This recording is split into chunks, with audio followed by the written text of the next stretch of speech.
जितेंद्र कुमार जी, बड़ी भविष्यवाणी हो रही है आप लोगों को लेकर। बीजेपी के रोल पर किसी को शक नहीं है, लेकिन पीके को ये शक हो रहा है, प्रशांत किशोर को ये शक हो रहा है कि आप 25 सीटें भी नहीं ले पाएंगे। ऐसा क्या कर दिया आपने बिहार की जनता के साथ? प्राची जी, एनडीए में दरार है, एनडीए में करार है और गठबंधन के दलों में दरार है। अल्लावरू जी का स्टेटमेंट, जो नवीनतम स्टेटमेंट है, करंट स्टेटमेंट, उसको आप देख सकती हैं। और क्राइम से, करप्शन से और कम्युनलिज्म से हमारी सरकार या नीतीश, हमारे आदरणीय नेता नीतीश कुमार जी कोई समझौता नहीं करने वाले हैं। माननीय मुख्यमंत्री जी अपने काम में पूरी तरह ट्रांसपेरेंट हैं, टाइम बाउंड हैं, रिजल्ट ओरिएंटेड हैं और करप्शन फ्री हैं। हम लोगों ने विगत 20 वर्षों में बिहार की जनता को बेहतर सरकार दिया है और अपने डेवलपमेंट के मुद्दे को लेकर हम लोग इस चुनाव में जाने वाले हैं। और पीके साहब या जन स्वराज उनका कोई फैक्टर नहीं है इस चुनाव में। वे बहुत मेहनत कर रहे थे ग्रास रूट पे ले जाके, अभी उनको और 5 साल मेहनत करना पड़ेगा। और बिहार की जनता जो है उनके खोखले वादों में आने वाली नहीं है। हम लोग काम किया है और आगे भी काम करेंगे और बिहार के हर तबके को आगे लेकर आएंगे और बिहार का नाम रोशन करेंगे। कल तक यानी 2005 से पहले तक बिहारी होना शर्म की बात थी। आज हम लोग बहुत गर्व से कहते हैं कि हम बिहारी हैं।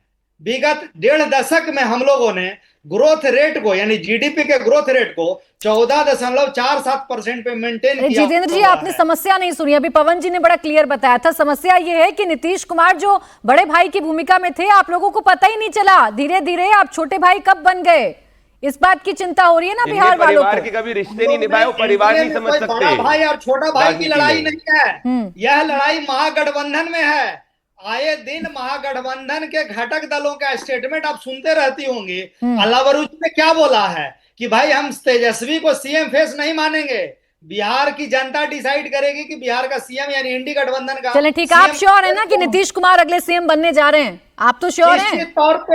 निश्चित तौर पे नीतीश बाबू के नेतृत्व में एनडीए इस चुनाव में जा रहा है और वही सीएम बनेंगे। प्राची जी, आपने हमसे 3 बार बुलवा दिया। जरा तहसीन पुणेवाला से बुलवाइए। तहसीन जी बोल देंगे। ऑफिशियल लीडर का स्टेटमेंट दिखा दीजिए कि तेजस्वी यादव उनके मुख्यमंत्री तहसीन तो बोल देंगे।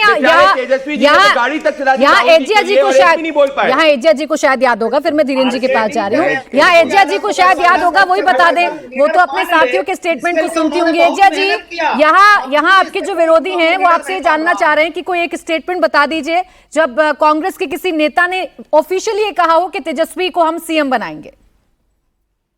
आप अभी की बात कर रहे हैं? जी जी। 20 के चुनाव में ही राहुल गांधी ने कह दिया था कि तेजस्वी जी को सीएम की बनाएंगे। वो तो शुरू से कह रहे हैं। बार बार इस स्टेटमेंट को जब 20 का चुनाव था उसी समय कहे कि इंडिया अलायंस के महागठबंधन के तो हारे थे ना। आप बताइए, इस बार तो आप जीतने वाले हैं। आप अभी तुमने की बात करिए तो 5 साल पहले से ही ऐलान है। अच्छा, 5 साल पहले जो आप कह रहे थे, 5 साल पहले जो आपकी हालत थी वही अभी मान लूं? 5 साल पहले भी हमारी हालत बहुत अच्छी थी और आज भी हमारी हालत बहुत अच्छी है। यह अलग बात है कि पिछली बार एनडीए ने घपला किया, वोट चोरी की और किसी कहीं कम मार्जिन से कहीं अच्छा, धीरेन्द्र जी दूसरों के घरों को झांकते हैं। जय जी देखिए, बता रही हैं अब 5 साल पहले जो बात बोल दी गई है उसे बार बार रिपीट क्यों करवाना चाहते हैं धीरेन्द्र जी? मैं बताती हूँ। एजिया जी रुके।